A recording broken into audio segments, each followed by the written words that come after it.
మంత్రి మన బట్ల సత్తిగాడి సేనాధిపతి. నిజమా? అయితే సేనాపతి బట్టలు అమ్ముకోవచ్చా? అర్ధరాజ్యం ఇచ్చినా అడుక్కు తినే చెప్ప కడుక్కుని దాచుకున్నా అంట నీలాంటాడే. ముందర విషయం ఏంటో చెప్పు గురు. చెబుతాను రా.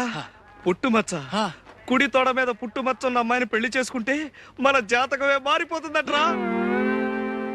వెంకటరత్నం సంగతి మర్చిపోయావు గురు.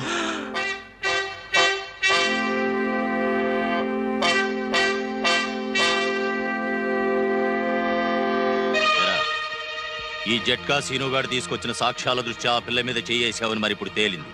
ఒప్పుకుంటావా? బాబు అమ్మో, ఆడపిల్ల గాలి సోకితేనే ఊపిరి తీసేస్తాడే, అలాంటిది పుట్టుమచ్చ కోసం ఆడపిల్లలు వెతికితే బతకనిస్తాడా? అవును. నోరు ముయ్యరా. ఇదిగో సుందరం, వెంకటరత్నం జైలు నుంచి రావడానికి ఇంకా 2 నెలలు టైం ఉంది.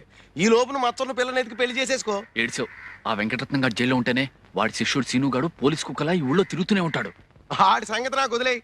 ఆ సీనుగాడు నేను 2వ క్లాస్ 4 ఏళ్ళు కలిసి చదువుకున్నాం. ఆడు మనకు ఫ్రెండే కదా. అలాగా? అయితే ఓ సరుతు, నువ్వు మన కాంట్రాక్ట్ ఒప్పుకోవాలి. ఒప్పేసుకో గురు. ఒప్పుకోక సస్తామా? వసుదేవుడు అంత తోడే బట్ల సత్యంగాడు కాడు పట్టుకోవాల్సి వచ్చింది. అవును. అయితే నేను గాడిదినా? చచ్చా, బట్టలు మోస్తున్నావు కనుక సరదాకలా అన్నాడు. సరదాకా? ఎవరికైనా సవటకి చెప్పరా? సర్లే, అవసరం నాది. ఒరే అబ్బాయి సుందరం, నేను జాకెట్ కొట్టిస్తాను. అది ఆ పిచ్చి సుందరికి. అదేనయ్యా ఆ వెంకటరత్నం సెల్లుడు ఏనుగు పిచ్చి సుందరికి ఓ మాయించి జాకెట్ ఒకటి కుట్టామనుకో, అది తొడుక్కొని ఏనుగు పిల్లల ఊరంతా తిరిగేస్తుంది. దాంతో మనకు మాయించి అడ్వర్టైజ్మెంట్ వచ్చేస్తుంది. అంటే ఇటు నా గుడ్డలకి అటు నీ కుట్టు పనికి మాయించి ప్రసారం వచ్చేసి ఊరు జనం అంతా వచ్చేసి మన మీద పడిపోతారు. అంటే అర్థం ఏంటన్నమాట, దాని పిచ్చిని కూడా మనం వ్యాపారంలో ఉపయోగించుకుంటున్నాం అన్నమాట. సుందరం, ఈ రైక ఎంత బాగుందో.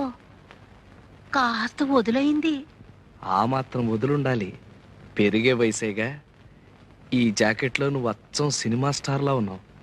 నిజమే, అంతా అంటున్నారు. ఇట్లాంటి జాకెట్ 4 కుట్టి పెట్టవు? 4 కర్మ, 7 వారాల నగల్లాగా 7 వారాల జాకెట్లు కుట్టి పెడతాను.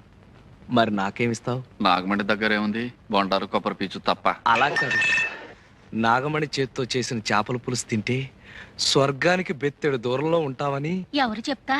ఎవరేంటి, కోనసీమంతా కోడే కూస్తుంటేను. అంత మనసైతే రాత్రి భోజనానికి రండి మీరిద్దరు. ఇద్దరునా? ఎందుకు? నేను ఒక్కడే వస్తా. రాత్రిపూట వాడు ఉపవాసాలు చేస్తున్నాడు. నేనా? ఉపవాసాలా? ఎందుకు? ఎందుకేమిట్రా? పిచ్చి తగ్గితే ఉపవాసాలు చేస్తానని అంతర్వేది నరసింహ స్వామికి నేను మొక్కలా. నాగమణి నువ్వెళ్ళు, నేనొస్తా. రాకపోయావో? అబ్బే వస్తా. నాకు పిచ్చా?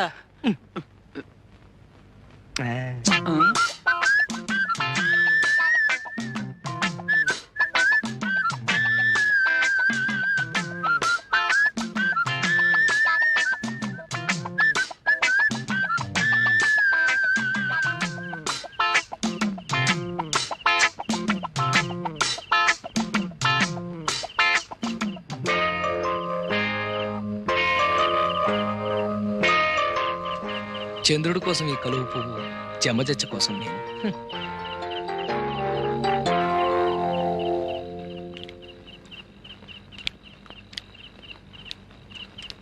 ఏది నోరు తెరు.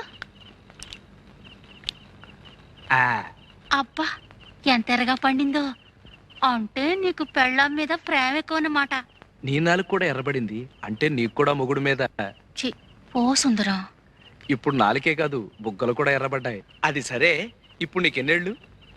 పోను నేను చెప్పనా, 19. అట్ట కనిపిస్తున్నానా? అసలు ఈ గౌన్ వేసుకున్నావంటే 12. గౌనా? Night gown. ఈ దేశాల్లో దొరసానమ్మలు వేసుకుంటారు. అయితే రేపు సంతకేసుకెళ్ళిపోనా? సంతకా? అమ్మో సంతక, జనాలంతా పడి చేస్తారు. ఇది పడుకోబోయేటప్పుడు వేసుకోవాలి. అప్పుడు బోల్డ్ అని ఇంగ్లీష్ కళ్ళొస్తాయి. అసలు ఇంగ్లీష్ సినిమాల్లో ఎలిజబెత్ అని ఒక యాక్టర్ ఉండేది. అలాగా? అది వేసుకున్న గౌన్ చూసి జనాలంతా ఎర్రెత్తిపోయేవాళ్ళంట. అది యాక్ట్ చేసిన సినిమాలు ఏడాది కొద్దీ ఆడేసాయి. తనంత గొప్పదాని అవడానికి కారణం ఆ గౌనేనని అది కుట్టిన టైలర్ ని పెళ్లి చేసుకుని తను ఎలిజబెత్ టైలర్ అయిపోయింది. సరిపోయిందో లేదో చూసుకో. పోనీ నన్ను తొడగమంటావా? సిగ్గు లేకపోతే సరి.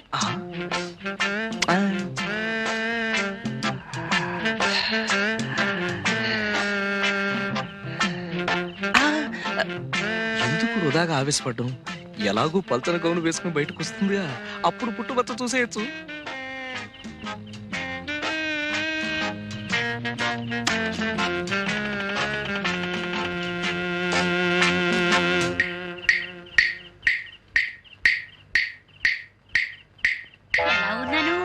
లోపలంగా వేసుకొచ్చావుగా ఇంకా జమచచ్చి ఏం కనిపిస్తుంది ఆ? అదే ఎలిజబెత్ లా మాత్రమేనో టైలర్ లా లేవని. ఏంటో సుందరం అది అదే అది జమజ